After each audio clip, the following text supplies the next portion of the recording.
Hi guys, my name is Christian Valdez at ito po yung aking journey sa paggamit ng DXN products. Napakahirap kasi yung mga panahon ngayon, mga panahon noon guys, talagang napakahirap po ang buhay natin. Kaya kailangan mo kaya naman guys, maraming salamat po sa DXN. Hi guys, my name is Christian Valdez at ito po yung aking journey sa paggamit ng DXN products. Paano nga ba ako nagsimula sa DXN guys? Nagsimula po ako sa DXN way back 2003. So medyo bata pa ako noon, siguro nasa around 18, 19 years old po ako noon. And then nakakatuwa dahil super tagal na bago ako nakabalik kaagad. Pero ang masaya naman dito talaga namang super saludo ako sa produkto ng DXN. Bago po ako nagsimula sa DXN, ako po ay talaga namang wala pang idea when it comes to selling. Kasi po syempre may produkto, normal po na merong benta-benta. Pero syempre meron din po yung mga position. I am a member ng DXN way back 2003. Tinulungan ako ng aking upline, si upline Rafi Mangondayaw. Siguro nasa 1 year. 1 year po nakamit ko yung Star Ruby position. Pero bago ko po yun nakamit, talaga namang napakahirap para sa akin dahil sa panahon po na yun, talaga namang wala pa tayong mga social media na mga platform. Ako po ay nagbebenta ng kape sa mga subdivision. Ang kita ko po sa isang bag ng kape, ito po yung isang bag ng kape na binebenta ko, no? So napakabilis ko nga po magbenta noon dahil per subdivision po, no, ang benta ko ay 50. So umaabot po ako ng 3 subdivision para kumita ng 150 pesos. Yes po. Napakahirap kasi yung mga panahon ngayon, mga panahon noon guys, talagang napakahirap po ang buhay natin. Kaya kailangan mo talagang magtrabaho para sa pamilya mo, no? So napakahirap para sa akin guys, no? Ng mga panahon na yon. Pero syempre dahil ako'y nahirapan, hindi naman ako sumuko. Ako ay nagtrabaho sa Maynila, no? Napunta po ako sa mga iba't ibang klase ng trabaho hanggang sa napunta po ako sa BPO company. But to make it short guys, after 20 years guys, ako po ay nakabalik dito sa DXN. Hindi ko din akalain na babalik ako guys. Dumating yung pagkakataon na parang feeling ko kailangan kong balikan ng DXN kasi from the very beginning naman wala akong itulakabigin sa mga produkto ng DXN. Kinontak ko yung upline ko, si Rafi. I think June of 2023 nang ako ay bumalik. Dumating ako sa punto guys na nagkaroon ako ng hindi naman actually sakit, pero nagkaroon ako ng kalyo, no? Kalyo yung tawag nun, kalyo sa paa.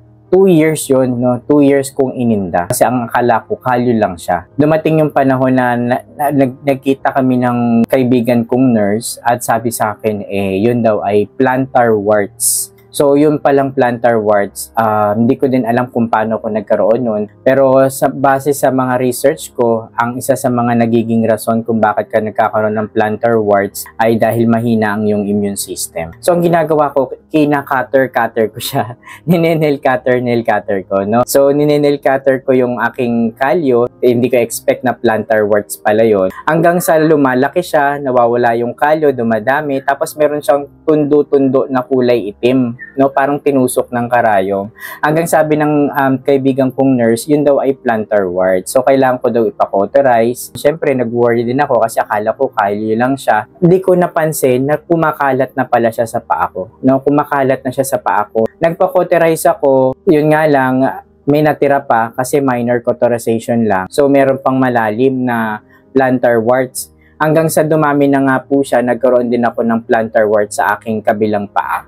After 2 months, major cauterization ako. Pero dahil nga sa sobrang lalim, hindi po nakuha lahat. Dumadami siya sa paa ko, sa dalawang paa ko. Super na-depress ako that time at talagang hindi ko alam yung gagawin ko. Siyempre, pag may iniinda ka sa yung katawan, talagang nakaka-depress. So hanggang sa nakilala ko nga po itong si DXN. Hindi ko expect, bigla akong napabalik ng DXN, napabili ako ng product. Napunta po ako sa sa DXN Imu Service Center, kina Upline Marie Fabian. Hello po, So, siya po yung tumulong sa akin sa mga products para makabili ako ng product. So, una ko pong ginamit guys, yung ating DXN RG tsaka si GL. Si RG po, may 90 days old na mushroom at si GL naman na may 18 days old na mushroom. No, ito po ay pampaboost or pampalakas ng ating immune system. So, ang ginawa ko po on the first month, inom ko siya, 3 capsule kaagad on the first month. Tapos, sinabayan ko po ng ating super vitamin C kasi meron siyang 5 uri ng vitamin C. Kaya siya super vitamin C. Ginamit ko po ito mga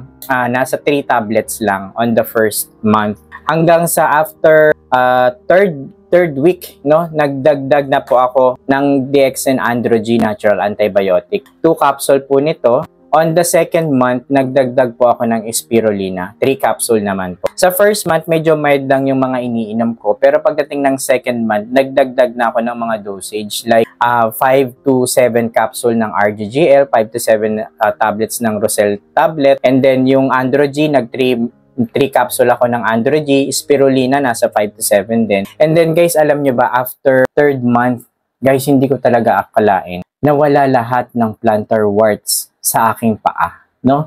Yung kalyo sa paa ko, as in, nawala lahat. Hindi ko talaga alam kung paano nangyari. Ininda ko siya for 2 years, nagpa-cauterize ako, hanggang sa hindi ko alam kung paano nangyari. Pero isa lang naiisip ko dito sa DXN. Napakaganda po ng quality ng DXN, ng product ng DXN. Kaya pala siya tinawag na King of Herbs, hari ng mga herbal. Kaya naman guys, sa mga nagwo-worry pa or meron kayong mga sakit na nararamdaman sa inyo, huwag kayong mag-alala. Kung meron kayong iniinom na gamot, pwede nyo namang ituloy yan, pero isabay nyo lang din po ang DXN products. Kasi sooner or later, makikita nyo, hindi nyo naiinumin yung gamot na iniinom nyo dahil po nagsusupply na kayo ng vitamina na pinuprovide ng DXN products, no? Kaya naman guys, maraming salamat po sa DXN, sa CEO ng DXN Products kay Dr. Lim Xiaojin. Kilala ko pa guys, no? Tanda ko pa guys. Kaya naman guys, maraming salamat po.